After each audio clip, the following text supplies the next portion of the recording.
بنگلہ دیش اور یوئی تو کھڑی رہی وہاں پہ سامنے نظر آئی, ہمیں باقی لوگ نظر نہیں آئے. آئی تھنک اگر آپ میں ایکا نہیں ہوگا تو میں نہیں سمجھتا کہ آپ اس طرح سروائیو کر سکیں. تو میرا خیال ہے اب تو بالکل ٹٹ فار ٹیٹ کر دینا چاہیے. اب آپ نے پرفارمنس کی بات کی. جی پرفارمنس کے حوالے سے. جی اب میں پرفارمنس کی بات کرتا ہوں. دیکھیے آپ کی پرفارمنس تھرو آؤٹ آپ پورے ٹورنامنٹ میں دیکھیں, not up to the mark. سچ بات یہ ہے, اور وہ لوگ بہت اچھا کھیل رہے تھے, سچی بات ہے, اور کہنے میں کوئی برائی نہیں. ایک اچھے اسپورٹس مین یا ایک اچھے ایتھلیٹ کے اس میں کہ اگر کوئی اچھا کر رہا ہے, چاہے آپ کا دشمن بھی ہے, تو بتائیں بھائی کہ نہیں وہ ٹھیک کرتا ہے, اچھا کر رہا ہے. ہم ان کی ٹیم کو اپریشیٹ کرتے ہیں. ان کی ٹیم نے بہت عمدہ کھیلا ہر جگہ, اور ان کے پاس کافی کچھ مواد موجود ہے. ہمارے ساتھ کچھ پرابلمز ایسی ہیں, اس کا ذکر بار بار ہم کریں گے تو مشکل ہوگی, اس لیے کہ کچھ انٹرنل ایسی چیزیں ہوئیں جس کی وجہ سے یہ کچھ ہوا, اور اس کو سب کو ہٹا ہٹو کے اور کوئی اور لوگ آئے, اور یہ سب ہو گیا, اور ہم نے ایک ٹیم بنا دی. Team up to the mark تھی یا نہیں تھی وہ تو ان کی پرفارمنس سے پتہ چل گئی, کیونکہ ہم اچھا کھیلے ہی نہیں ہیں. 100 جہاں تک آپ نے بات کی کہ 110-12 پہ ایک آؤٹ, اور اس کے بعد جو ہے ہماری پوری ٹیم 30-35 رن پہ آؤٹ ہو گئی. آپ کے مطلب کی چیز ہو گئی تھی. آپ پہلے کہہ رہے تھے کہ ہم نے بیٹنگ کرنی ہے ٹاس جیت کے, اور ان کے ذہن میں تھا کہ ہم جو ہے وہ فیلڈنگ کریں گے. آپ کو اپنے مطلب کی ٹیم مل گئی تھی, آپ کو مطلب کی آپ کے چوائس مل گئی تھی, اور آپ نے کر بھی دیا ایسا جو کہ کوئی بھی نہیں سوچ رہا تھا. اس لیے کہ اس سے پہلے آپ اچھا نہیں کھیل رہے تھے. آپ تھرو آؤٹ اگر اس ٹورنامنٹ میں دیکھیں 60 پہ 1 اور 90 پہ 5 ہماری یہ پوزیشن رہی ہے. آپ ریکارڈ نکال کے دیکھ لیجئے گا اسی ٹورنامنٹ میں. لیکن ہمارے اوپنر سے واقعی یہ بات تو ٹھیک کہہ رہے ہیں آپ, لیکن سر میں آپ کو یہ بتاؤں کہ بی بی سی کی ایک رپورٹ آئی ہے, اگر آپ اجازت دیں تو میں آپ کو وہ پڑھ کے سناتا ہوں, جس نے یعنی جو اس میچ کی جو پکچر ہے اس کا خلاصہ بیان کیا ہے, اور یہ بڑا ایک مطلب ریالٹی جو ہے وہ چیک ہے انہوں نے بتایا. اور بی بی سی کی رپورٹ کہتی ہے کہ پاکستان نے پاکستان کو روک دیا. رپورٹ کے مطابق کسی بلے باز نے کوشش نہیں کی کہ وکٹ پر کچھ دیر رکا جائے اور اسٹرائک روٹیشن سے اننگز بڑھائی جائے. سبھی باؤنڈریز کے پرے اپنی تاریخ رقم کرنے کا سوچنے لگے اور سبھی ناکام ہوئے. پہلے 10 اوورز نے انڈین ٹیم پر اضطراب ڈال رکھا تھا. پانی کے وقفے میں سوریہ کمار یادو بکلائے ہوئے دکھائی دیے. انڈین بولنگ کا مورال پست تھا اور پاکستان میچ پر اپنے پنجے گاڑتا دکھائی دے رہا تھا. اگلے 10 اوورز کی ستم ظریفی دیکھیں کہ انڈین کیمپ کی پریشانی انڈین بولنگ کیا مٹاتی. خود ہی پاکستان نے پاکستان کو روک دیا, لیکن اننگز کی چال اور پاکستان کی تال مل نہ پائے. بھاری مجموعے کی بھوک میں پاکستان اوسط مجموعے کی حقیقت پسندی سے بھی جاتا رہا. گو شارٹ ٹرم میموری کے مجموعے قومی المیہ سے 2-4 مبصرین اس شکست کے لیے بولنگ بالخصوص حارث روف کو ذمہ دار ٹھہرا چکے ہیں, مگر در حقیقت یہ پاکستانی بولنگ ہی تھی جس نے میچ کو آخری اوور تک زندہ رکھا. یہ دیکھیں بی بی سی کی جو رپورٹ ہے اس نے بیسیکلی یہی بتایا کہ پاکستان کی جو شکست ہے اس کی بڑی وجہ خود پاکستان ہے. انڈین بولنگ کی جو کامیابی ہے وہ در حقیقت پاکستان کی بیٹنگ کی کمزوری تھی.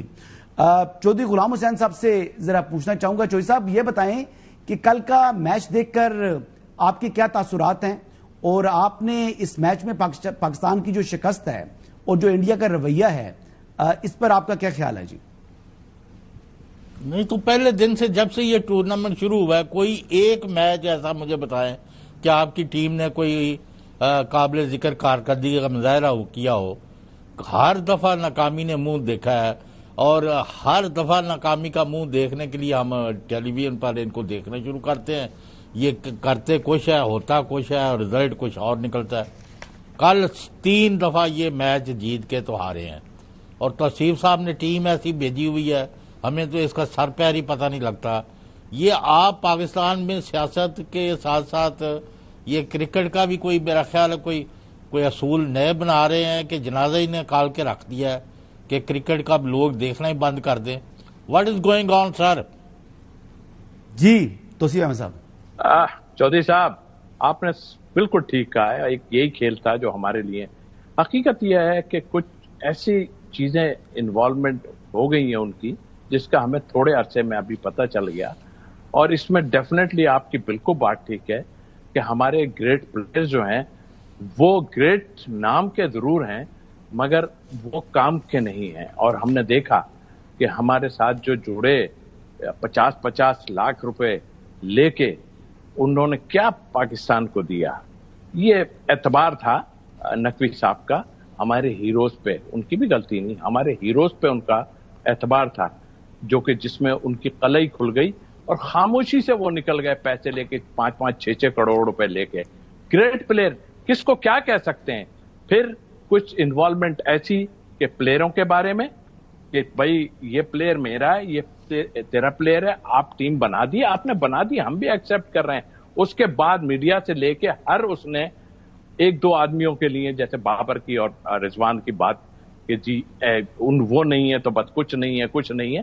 ہمارا پلان یہ تھا، کیونکہ میں سلیکشن کمیٹی، پلان ہم لوگوں کا یہ ہے، ابھی تو نہیں ہوں لیکن پلان یہ تھا، یہ وہی لڑکے ہیں جو آج سے 6-8 سال پہلے کھیل رہے تھے، وہی سب لڑکے ہیں، کوئی نیا انڈکٹ نہیں ہوا پلیئر، وہی ہیں جو اے ٹیم کے ساتھ کھیل رہے تھے. تو ان کو لانے کے لیے کیا وجوہات ہیں؟ اب یہ انسائٹ تو بہت ہی کہانی ابھی آپ خود کا آپ نے کچھ چیزیں سنائی، ہمیں ضرور سنائی ہے، لیکن دیکھیے یہ یکا یک میں کرکٹ نہ سمجھنے والا بھی دیکھتا بھی ہے، ان کا مین بالر ہے کلدیپ جی، اور آپ نے اسی پہ اٹیک شروع کر دیا ایک ہی اوور کے اندر اور 3-4 وکٹ کھیل دیا. کیا وجوہات تھی؟ میں جب بھی کہتا ہوں، بار بار اگر کوئی بات کرتا ہوں تو یہ کہتے ہیں آپ کے پاس کوئی ایسا، میں کہا کھیل کو دیکھ کے آپ بتا سکتے ہو. جس طرح حارث رؤف کو 2-3 اوور دے دیے انہوں نے، 2 پٹنے کے بعد بھی حارث رؤف کی پچھلی ہم نے کارکردگی نہیں دیکھی جب اس کو اتنی مار پڑی تھی آسٹریلیا میں بھی، اور اس کے بعد لوگ اس طرح کے کافی خاصے ایکسپینسو پڑتے ہیں. ان کی ٹریک ریکارڈ ہے، یعنی وکٹ بھی لیتے ہیں لیکن وہ سکور کافی پڑتا ہے ان کو. سر دیکھیے ان کو کھلایا اس لیے جا رہا ہے نا کہ ایکسپیرینس ہے، لیکن ان میں ایک دو آدمیوں میں ہمارے بہت مطلب وہ ہے کہ وہ کھیل کو جب چاہے جدھر سے جہاں سے جہاں پہنچا دیں، لوگوں کو برا لگے یا کچھ ہے. اس میں عامر بھی ہیں جو آج کل بیٹھ کے لوگوں کو مشورہ دے رہے ہیں. انہوں نے جو امریکہ میں ہمیں جس طرح رسوا کروایا تھا اور کئی جگہ پہ ہمیں رسوا کرایا، پھر یہ PSL میں انہوں نے رسوا کرایا آخری اوورز میں. تو یہ پروف تو نہیں کوئی چیز ہوتی، لیکن اس کا پوچھ گچھ ہونی چاہیے ہر لحاظ سے. ہم گندا کھیلے لیکن یہ میں توصیف بھائی 4 اوورز کے اندر 50 سکور، 13 کی اوسط پر وہ جو ہے ہمیں کاسٹ پڑی ہے ان کی، 1 وکٹ لی انہوں نے. یہ حارث رؤف صاحب کے جو ہیں وہ اس فگرز ہیں، اور سائم ایوب نے بھی مطلب 3-4 جو ہے پورے ٹورنامنٹ میں میرے خیال سے جو 2 میچز میں ان کا سکور کچھ ہوا ہے، ورنہ تو وہ 0 پر آؤٹ ہو رہے تھے. آپ نے بالکل ٹھیک کہا. اور اعتبار دیکھیے پہلے ہی آن کے کوچ تو خیر اب میں کیا بولوں، کوچ بھی سیاسی اس پہ آئے ہیں. اسلام آباد یونائٹیڈ کی ٹیم کے تھرو تھے، ان کے لڑکوں نے یہ ساری ٹیمیں جو بنی ہے نا. ایک تو میں سیدھی بات بولوں، یہ فرنچائز جو ہے وہ اس وقت بورڈ کے اوپر دھاوا بولا ہوا ہے. فرنچائزوں نے بورڈ کا پتہ ہی نہیں کرنے دے رہے کہ کیا ہوگا، کیونکہ وہی 2-3 لوگوں کے اس میں یہ ٹیم بن رہی ہے، وہی یہ موجود ہیں اور سب کے سامنے ہے.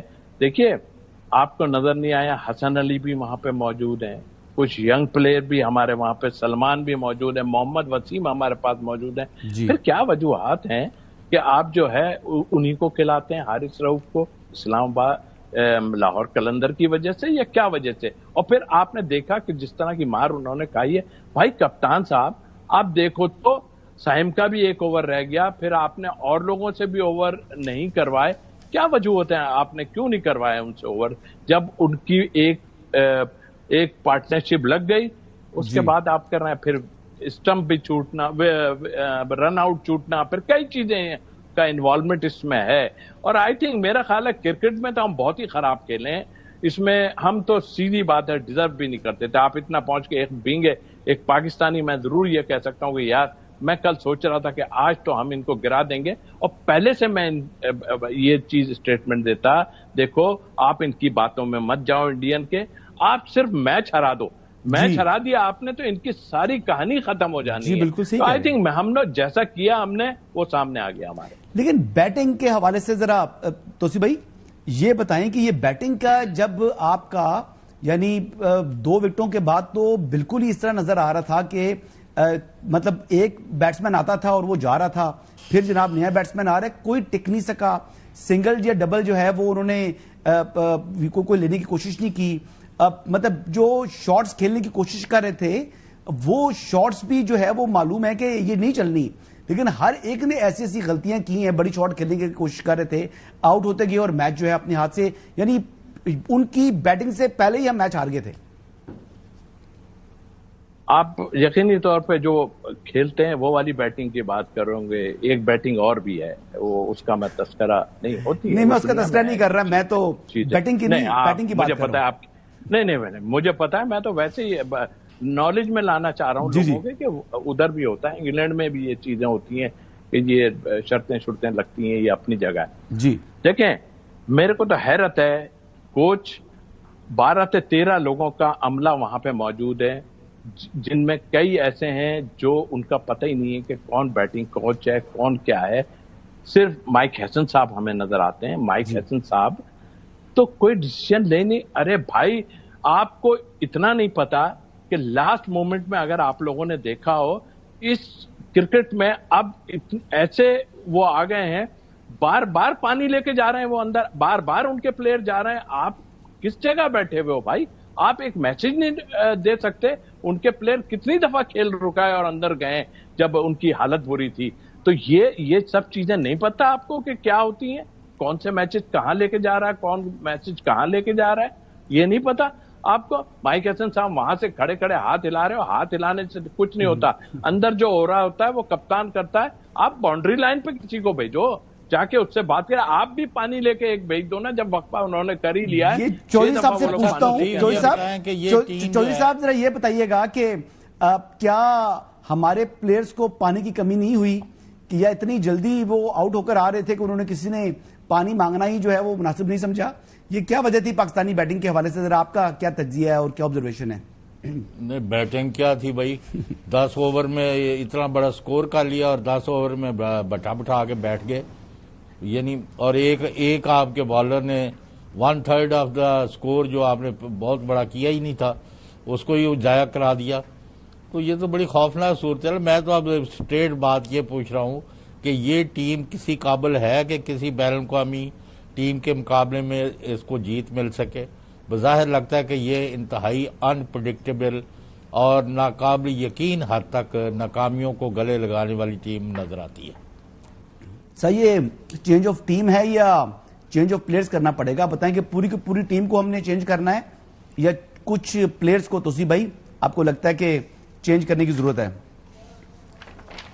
دیکھیے سب سے پہلے میں یہ کہوں گا، یہی لڑکے تھے ابھی کچھ عرصے پہلے اچھا کھیل رہے تھے، برا نہیں کھیل رہے تھے، اچھا کھیل رہے تھے، اور یہی وہ ہیں جو ڈومیسٹک میں پرفارم کر کے آئے ہیں۔ ایک ایم ہوتا ہے کہ ہر بورڈ کا، کرکٹ بورڈ کا اور سلیکشن کا، کہ ہماری بینچ پہ باہر بیک اپ میں 1-2 پلیئر اچھے بیٹھے ہوئے ہوں تاکہ ہم ریپلیس کر سکیں۔ جی یہاں ہمارے پلیئر چاہتے ہی نہیں کہ کوئی ریپلیس ہو، ہمارے ہاں ڈومینیٹ جو کرتے ہیں وہ پلیئر بھی کرتے ہیں اور ساتھ ساتھ کچھ آفیشل بھی ڈومینیٹ کرتے ہیں۔ میں تو یہ سمجھ رہا تھا، خیر میں کیا کہہ سکتا ہوں، کہ میں سوچ رہا تھا کہ ان کی تھوڑا بہت تو کھچائی ہونی چاہیے۔ یہ ایسی ٹیم نہیں تھی، میں آپ کو بتاؤں یہ ٹیم بری نہیں تھی، لیکن اس کو برا کر دیا گیا، اس لیے کر دیا گیا کہ عاقب صاحب وہاں سے مشورے ڈالتے ہیں، وہ اس کو اندر کرتے ہیں۔ ہمارے ہاں تو نظر بھی نہیں آتا تھا کسی کو کہ اسپنر موجود ہیں۔ ٹیسٹ میں اظہر آپ کے جو ہیں اظہر محمود صاحب کہہ چکے تھے ہمارے پاس تو اسپنر ہی نہیں ہے۔ 2 آدمی آئے، انہوں نے آن کے پورا ساؤتھ افریقہ کو اڑا کے رکھ دیا، ویسٹ انڈیز کو اڑا کے رکھ دیا، ساؤتھ افریقہ کو اڑا کے رکھ دیا۔ کہاں سے آ گئے وہ اسپنر؟ اس لیے کہ کچھ لوگ ڈومینیٹ کر رہے ہیں، اب مجھے نہیں پتا یہ کس لیے ڈومینیٹ کر رہے ہیں، اور ان کی آپس میں جھگڑے کی وجہ سے سوشل میڈیا کے اوپر توصیف بھائی زیادہ عاقب جاوید صاحب کے اوپر کڑی تنقید ہو رہی ہے، چیئرمین پی سی بی محسن نفیس صاحب کے اوپر بڑی تنقید ہو رہی ہے، اور یہ کہا جا رہا ہے کہ جو ہماری کرکٹ ٹیم ہے اب وہ انٹرنیشنل جو ٹیم ایک مضبوط ٹیم کے طور پر نہیں دیکھی جا سکتی، اس کو ایک مضبوط ٹیم کہنا غلط ہوگا۔ آپ اتفاق کرتے ہیں جو سوشل میڈیا پر عوام کا پوائنٹ آف ویو آ رہا ہے؟ دیکھیے جب ہارتے ہیں نا تو اس طرح کی باتیں ہوتی ہیں، میں دوسرے نظریے سے دیکھتا ہوں۔